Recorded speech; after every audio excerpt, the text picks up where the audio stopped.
Oi, gente, tudo bom? Eu sou a Jordana e nessa aula a gente vai falar sobre orifícios. A gente vai definir, classificar, falar sobre vazão descarregada, contração incompleta, escoamento sobre carga variável e vai fazer 2 exemplos no final com carga permanente e carga variável. Então, vamos lá. Primeiro, o que é um orifício? É uma abertura de forma geométrica definida na parede ou no fundo do reservatório, ou na parede no fundo de um canal ou um conduto, pelo qual o líquido é capaz de escoar.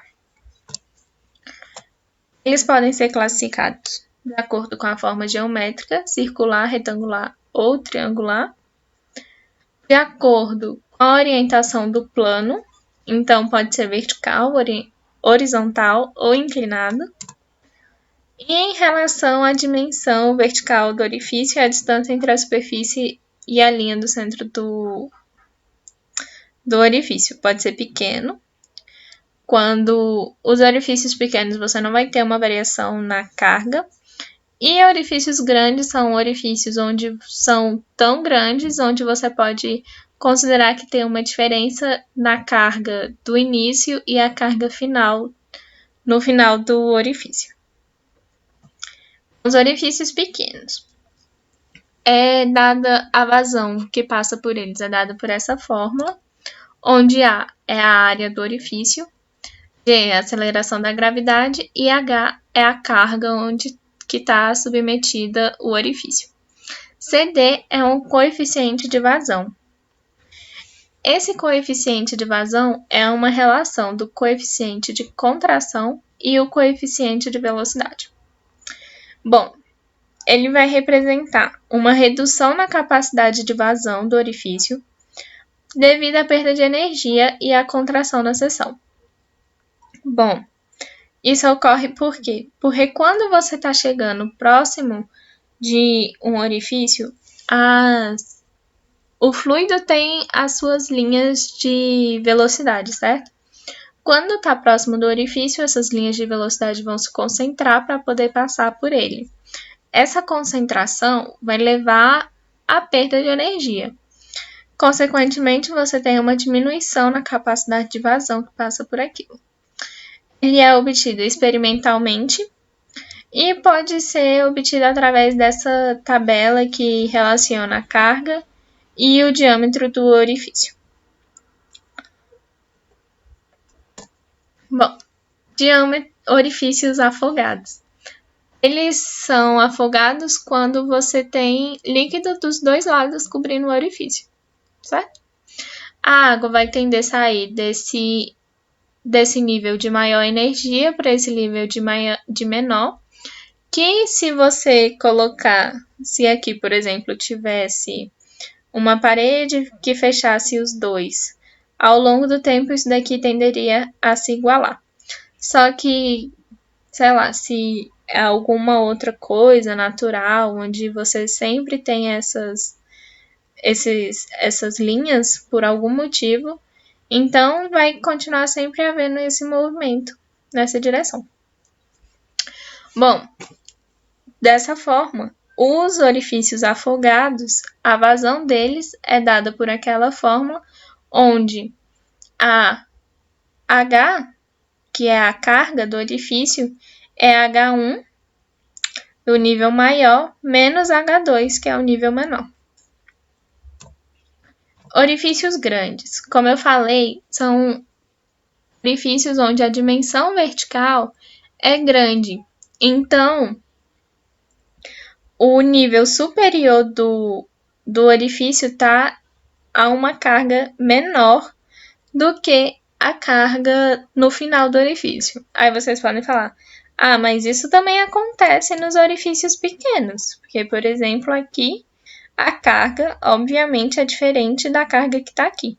Só que nos orifícios pequenos isso é desprezível. Nos orifícios grandes, essa diferença não é desprezível e você tem que considerar para você obter resultados corretos e próximos do real. Então, tá bom. Então, para calcular a vazão descarregada nos orifícios grandes, a gente vai precisar considerar a contribuição infinitesimal de cada faixa desse que compõe esse orifício. Então, a gente vai ter que fazer a integração da vazão que passa por cada faixinha dessa. Então, vamos lá. A vazão que passa por cada faixa é a mesma, tem a mesma fórmula do orifício pequeno, onde DH é a alturinha da faixa, Hzinho é a carga e DQ é a vazãozinha. A gente considera CD constante ao longo de todo o orifício. Então, a gente tem que a vazão descarregada, a gente vai fazer uma integral de H1 até H2, e a gente tem essa fórmula aqui. Se o seu orifício é retangular, com largura B, a gente vai conseguir simplificar essa equação, vai resolver, né, a equação e vai ter esse resultado. Se o seu orifício não é retangular, você tem que achar a relação da largura com a altura. E então, você vai substituir essa relação que você achou, vai deixar tudo em função da altura e vai conseguir resolver essa equação. Mas se o seu orifício for retangular, você já consegue mudar para essa vazão que a gente deu aqui. Bom, o que é contração incompleta e como ela ocorre? É um fenômeno de orifício que ocorre em orifícios que estão muito próximos ao fundo do reservatório. É uma contração, um jato é uma contração menor, então você tem uma vazão que sai por lá maior.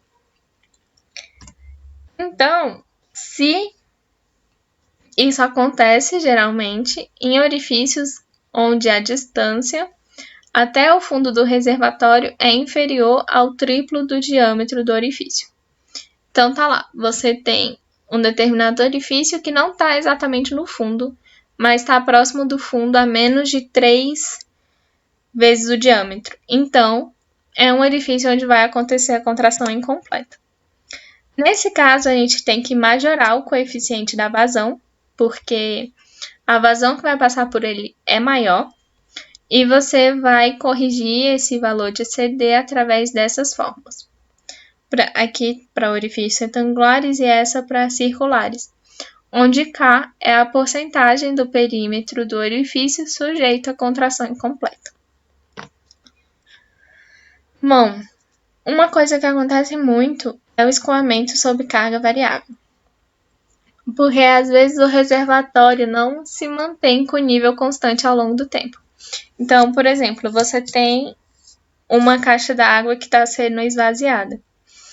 O orifício de saída ali vai estar com uma carga variável, porque toda vida que a altura da lâmina da água diminui, você tem uma carga diferente sobre ele. Portanto, você tem uma vazão diferente ao longo do tempo. Então, a gente precisa ver como que a gente resolve isso daí, né? Então, bora lá. Para determinar o tempo necessário para esvaziar um reservatório, a gente precisa considerar a diminuição do volume, que acarreta na diminuição da carga ao longo do tempo. Com a equação da continuidade, a gente tem que a vazão em relação ao tempo é dada por essa fórmula, e a gente tem também que a vazão é a variação do volume sobre o tempo, certo? A variação do volume sobre o tempo é a variação da altura vezes a área. Porque a gente tem um reservatório prismático, então essa área é bem definida, portanto ela não é variável. Bom, fazendo aquelas coisas de cálculo 2, né, a gente vai ter dt aqui, que é uma relação desse coeficiente aqui, dada pela vazão, né, a gente passa aqui para baixo, e aqui menos por causa desse valor daqui, a área dividida pela raiz de h, dH. A gente vai integrar de 0 até tesão, que é o tempo de esvaziamento, e as alturas que a gente tem. Porque às vezes você pode não querer esvaziar tudo, você quer saber quanto esvaziar a metade, então você coloca a altura que você quer. Considerando o reservatório prismático, portanto, a H é constante, a gente tem que acaba que A vai sair aqui da integral vai ficar só a integral de 1 sobre raiz de h, tendo, portanto, este resultado aqui, que é o tempo de esvaziamento de um reservatório prismático. Então, vamos fazer o primeiro exercício com descarga de orifício com carga constante. A gente pegou esse exercício do livro do Porto, na página 410, se vocês quiserem ler por lá. A gente tem o reservatório de uma barragem com nível da água em 545, que está em conexão com uma câmara de subida de peixe, através de um orifício circular de diâmetro 0,50.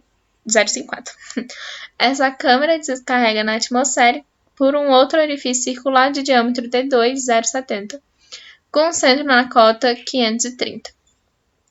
Após certo tempo, cria-se um regime permanente, de nível constante, sabendo que os coeficientes de contração dos dois orifícios são iguais a CC, 0,61, e os coeficientes de velocidade CV, 0,98, calcule qual é a vazão do regime e o nível da água na câmara de subida de peixes. Este X aqui, e ele quer saber qual que é a vazão.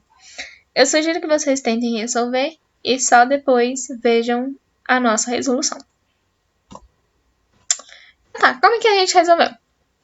A gente tem que o sistema está em equilíbrio, então as duas vazões são iguais. Portanto, a gente tem a equação da vazão 1 em função da área 1 e H1, área 2, H2. Beleza. Os coeficientes das vazões são iguais nos dois orifícios.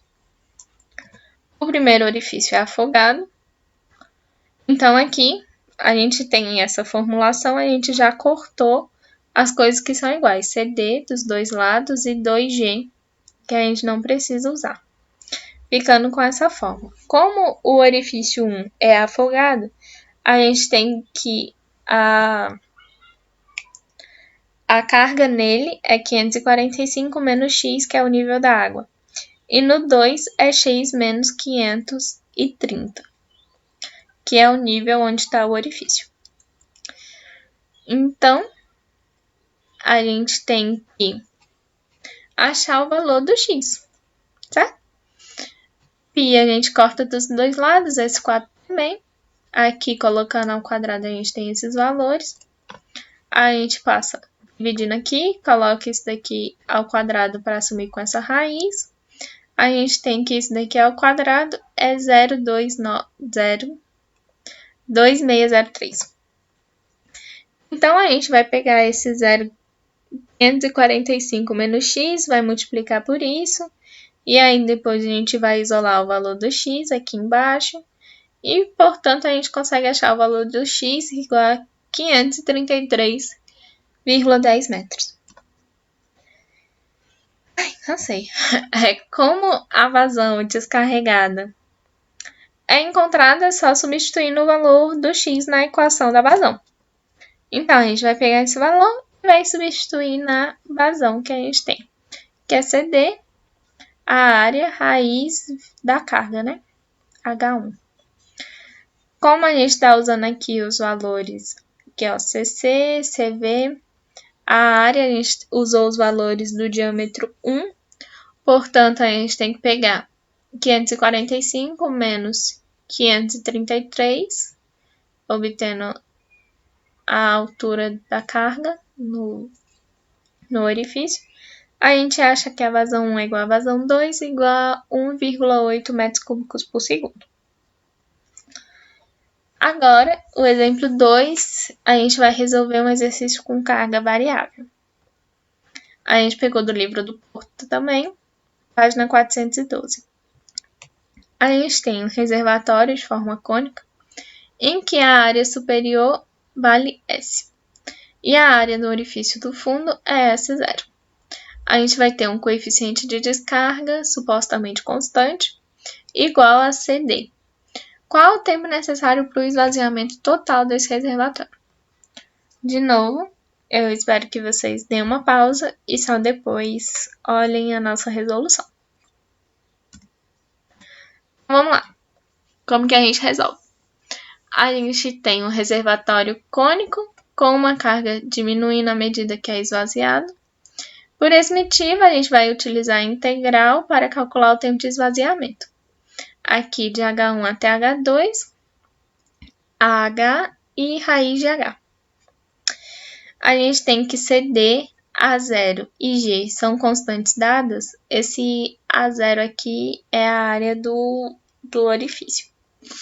Para calcular a integral, é preciso determinar a função AH, que relaciona a área da superfície da água com a altura do líquido.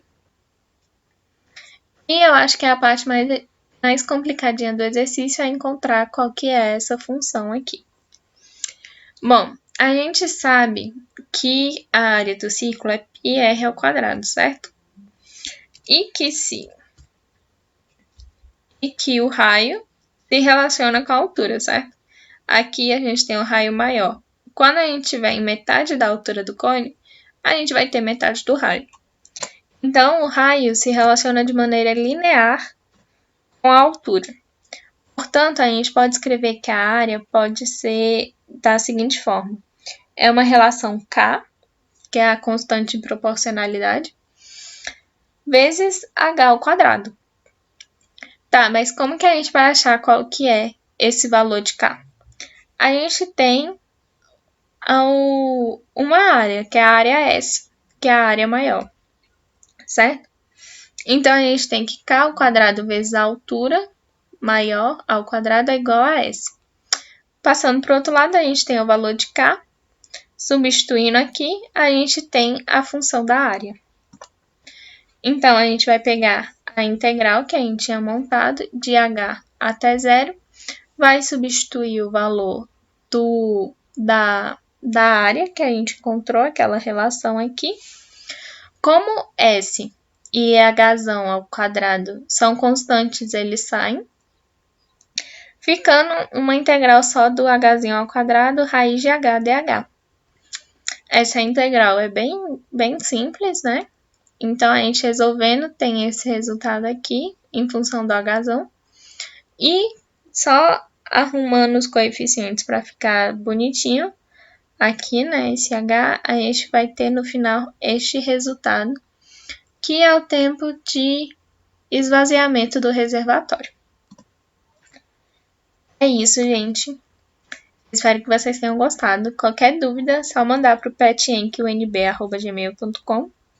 Eu queria agradecer o Gianluca por ter feito esses slides, ter ajudado com a elaboração dessa aula.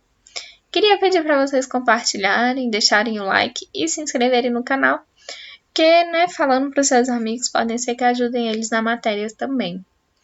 Então é isso, gente. Até a próxima.